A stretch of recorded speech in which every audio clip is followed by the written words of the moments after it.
What's up, guys? Good morning. It's Jonathan with One Big Impact. So today we're going to be doing a alternator replacement on a 2002 Chevy Silverado 1500.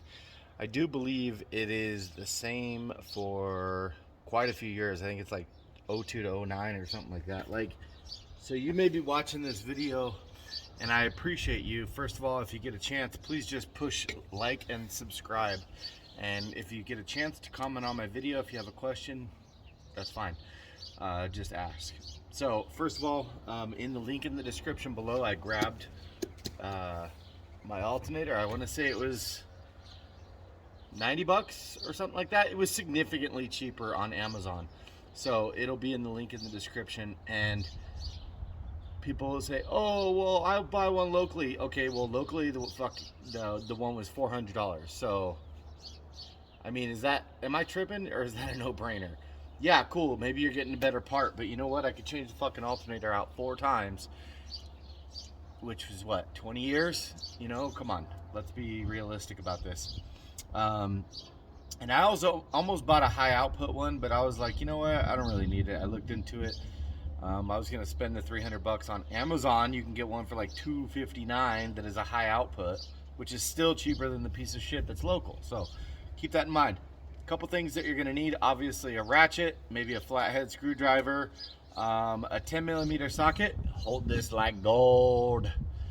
Girls be thinking we be looking for girls, we be looking for these. And funny enough, I lost this 15 and I just found it in my console, so I'm really excited about that. It has been missing since the hub replacement, so I'm really excited. 15mm socket, 10mm flathead screwdriver, obviously a ratchet.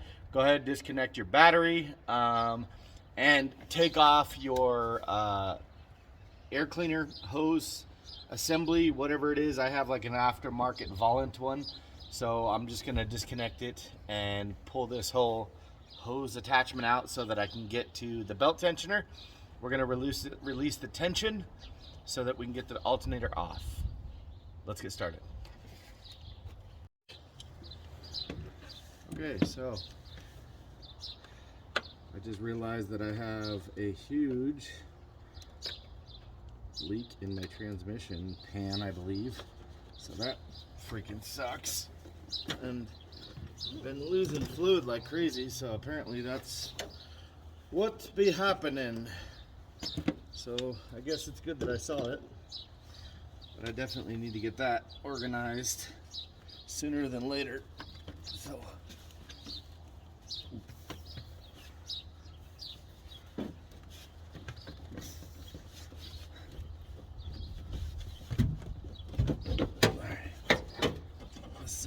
of there.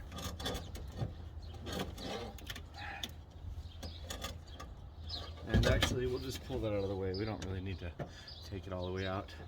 Now, you got your belt tensioner down here, right there. So we're just going to, I don't know what size the ratchet is, but it looks like I'm gonna need a belt pretty soon. It might be a good idea to take that off, but make sure you definitely don't do anything stupid as far. Oh yeah, look at that belt down there. It's about toast. What belt is that? That must be the AC belt down there. That one's gonna need to be done. It's cracking like crazy. This one isn't as bad, but well, I can't do it now. I don't have literally a dime in my account. I'm about a couple $100 negative, and we have the idea to get a bigger gym, I think, this week, which is kind of interesting. So this should be a fun week, but we're gonna make it happen. Whatever we gotta do, we're gonna grow. So I'm not gonna replace those, but we're going to go ahead and remove some tension. Let me disconnect the battery and get started. I really do wish I had the $10 or $20 to redo this belt, because it needs it, but both of them actually. I just taken a video of what it looks like. So over on the top one, under on the bottom one, under on that one. It's hard to tell where it really goes after that, I assume. It's kind of weird how it goes, I guess, huh? I know there's a diagram here, but let's be honest, those aren't always the easiest to look at. One of the easiest ways, I guess, to figure it out would be all of the smooth backs up against the smooth. So it goes down there and just flips around. The bottom one, I think, is the only one that's a little bit confusing.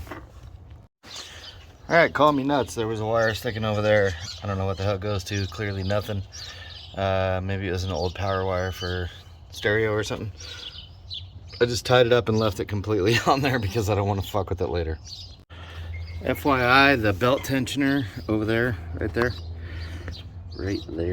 is 15 millimeter as well. We're gonna go ahead and take these bolts out here, and then we're gonna release the alternator and put the new one in.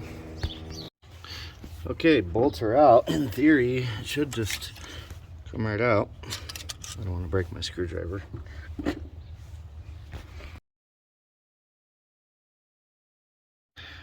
Okay, all in all, got her back in, got everything plugged back in. I think it took maybe an hour. That was actually ridiculously easier than I thought it would be. This guy, I took off this because it was kind of in the way of getting off this. So it was an 8 millimeter just in the top, and everything else went really easy, except for putting the alternator in. Those little bushing things, or whatever the hell you want to call them, spacers. You kind of had to tap this. And yeah, I know it's not advised, and I don't have a rubber mallet, so I just did my best. But it all went back in, and it looks good, and let's fire it up and see what happens. Double, triple check, make sure you don't got any tools. Everything's put back where it needs to be. Battery's plugged in. You don't want anything going flying in there or anything, or anybody getting hurt. Make sure nobody's around when you're starting it up, just to be sure that nothing fell in there and goes flying across the room. I guess I didn't talk much about why exactly I was changing it. Now, I'm not a mechanic or anything. I'm just kind of a normal, everyday DIY fix-it guy. My dash panel started going crazy. I started seeing a regular like light on the side, battery light on the side, and eventually all of my dash lights were not working. So I replaced the battery, and it's been like working, but I didn't have any dash stuff at all. My headlights were working fine and stuff, but no gas gauge, and it started messing up my gauges quite a bit and stuff. So lo and behold, I went and looked at some videos, ordered an alternator because I figured maybe that was the problem.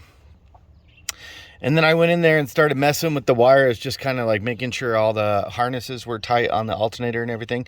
And then all my gauges came back, but some of them were working weird. Like I had the ABS light might be connected to the hub repair or something that I did, but I had like brake light and random kind of stuff or whatever, and a weird winding sound and stuff. So I figure it needs to be replaced regardless. So there is a YouTube video, and I'll try to link it on the description below if you have like a little voltmeter. I don't have a 9-volt battery for my voltmeter, so, but you can test it and you can pretty much see if your thing is bad, or you can take it to an auto parts store or something like that. So let's see.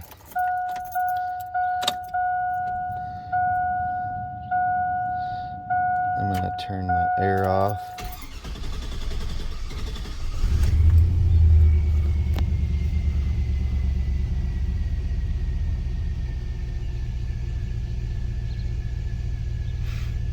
That's weird. That fuel thing's never been pegged like that. Huh. It's kind of strange. It might be just like some type of an electrical surge or something. But still hear that noise. That could just be my things going out, but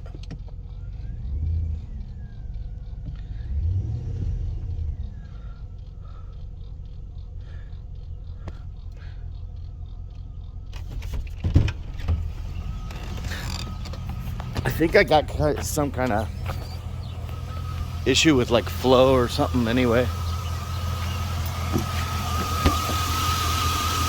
But it's on there, and at least it's replaced, so it is what it is. I think I got a sensor or something that's bad somewhere that I got to figure out, but all in all, the video helped you guys.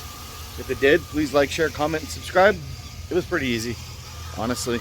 I was pretty surprised on how easy it was. So good luck on your repair. Thanks for watching.